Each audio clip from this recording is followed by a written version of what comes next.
नमस्कार साथियों, स्वागत है आपका CUET की श्रृंखला में। आज के इस एपिसोड में हम इतिहास विषय के अंतर्गत अशोक के अभिलेखों के बारे में जानेंगे। साथ ही हम जानेंगे अभिलेखों के माध्यम से अशोक की आर्थिक, सामाजिक और राजनीतिक नीतियों के बारे में। तो चलिए एपिसोड की शुरुआत करते हैं। आपने कभी किसी पत्थर को ध्यान से देखा है? ऐसा लगता है जैसे ये ठोस और स्थिर होते हैं, परंतु अगर इन पर लिखे शब्दों को पढ़ा जाए तो ये जीवंत उठते हैं।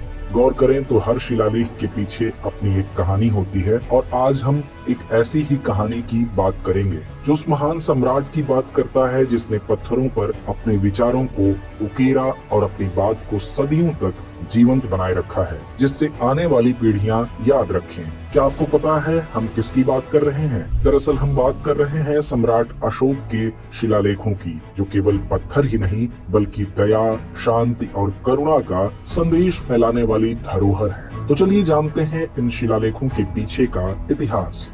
लगभग 2300 साल पहले मौर्य वंश के महान सम्राट अशोक ने भारत की भूमि पर राज किया। उनका राज्य असीमित और शक्तिशाली था। उनके साम्राज्य की सीमाएं आज के लगभग पूरे भारतीय उपमहाद्वीप पर फैली हुई थी। वे एक योद्धा थे जिन्हें युद्ध का अनुभव था, परंतु यह बात उनके युद्ध कौशल की नहीं बल्कि उस मोड़ की है जब उन्होंने तलवार को त्याग कर शांति और दया का मार्ग अपनाया।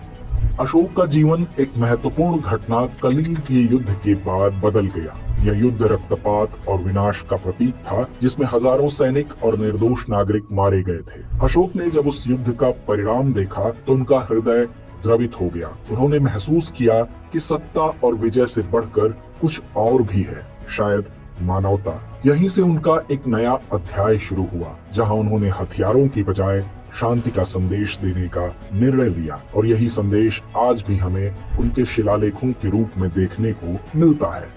अशोक ने पत्थरों और स्तंभों पर अपने संदेशों को खुदवाया ताकि वो युगों युगों तक जीवित रहें। इन शिलालेखों में वे नीतियां और उपदेश थे जिन्हें अशोक ने अपनाया था और अपने राज्य के नागरिकों को सिखाना चाहा। उनके शिलालेखों का मकसद अहिंसा, शांति और धर्म न्याय का प्रसार करना था। इन शिलालेखों में अशोक ने अपने व्यक्तिगत अनुभवों को साझा किया और उन्होंने लिखा कि किस तरह उन्होंने हिंसा का त्याग किया और जीवन के वास्तविक अर्थ को समझा। ये शिलालेख केवल आदेश नहीं थे बल्कि अशोक की आत्मा की आवाज थे। उन्होंने लोगों को एक दूसरे के प्रति दया और करुणा दिखाने की सीख भी दी थी। उन्होंने अपने शिलालेखों में धर्म का प्रसार किया, लेकिन यह धर्म धार्मिक अनुष्ठानों से नहीं बल्कि नैतिकता और कर्तव्य से जुड़ा हुआ था। शिलालेखों के माध्यम से संदेश। अशोक के शिलालेख भारत के अलग अलग हिस्सों में पाए गए हैं। कुछ शिलालेखों में नागरिकों के अधिकार और कर्तव्यों की बात की गई है, तो कुछ में पशु प्रेम और पर्यावरण संरक्षण का संदेश दिया गया है। उन्होंने स्पष्ट रूप से लिखा कि किसी भी जीव को नुकसान नहीं पहुंचाना चाहिए और लोगों को एक दूसरे के प्रति सहानुभूति रखनी चाहिए। इन शिलालेखों से यह भी पता चलता है कि अशोक केवल एक राजा नहीं थे बल्कि एक शिक्षक, मार्गदर्शक और सुधारक भी थे। उन्होंने अपने राज्य में नैतिकता को सर्वोपरि रखा। हर शिलालेख उनके दिल की गहराइयों से निकला हुआ संदेश था जो उस समय के समाज को एक नई दिशा दे रहा था। अशोक की विरासत।